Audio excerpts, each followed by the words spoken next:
ഗലാത്യ അധ്യായം 3. നിയമമോ വിശ്വാസമോ? ഭോഷന്മാരായ ഗലാത്യക്കാരെ, യേശുക്രിസ്തു നിങ്ങളുടെ കൺമുമ്പിൽ ക്രൂശിതനായി ചിത്രീകരിക്കപ്പെട്ടിരിക്കെ നിങ്ങളെ ആരാണ് ആഭിചാരം ചെയ്തത്? ഇതുമാത്രം നിങ്ങളിൽ നിന്ന് അറിയാൻ ഞാൻ ആഗ്രഹിക്കുന്നു.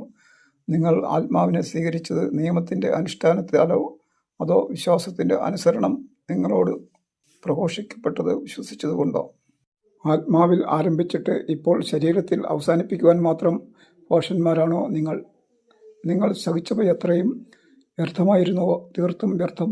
നിങ്ങൾക്ക് ആത്മാവിനെ നൽകുകയും നിങ്ങളുടെ ഇടയിൽ അത്ഭുതങ്ങൾ പ്രവർത്തിക്കുകയും ചെയ്യുന്നവൻ അങ്ങനെ ചെയ്യുന്നത് നിങ്ങളുടെ നിയമാനുഷ്ഠാനം നിമിത്തമോ അതോ നിങ്ങളോട് പ്രഘോഷിക്കപ്പെട്ടത് വിശ്വസിച്ചതുകൊണ്ടോ? അബ്രാഹാം തന്നെയും ദൈവത്തെ വിശ്വസിച്ച് അത് അവന് നീതിയായി പരിഗണിക്കപ്പെട്ടു. അതിനാൽ വിശ്വാസമുള്ളവൻ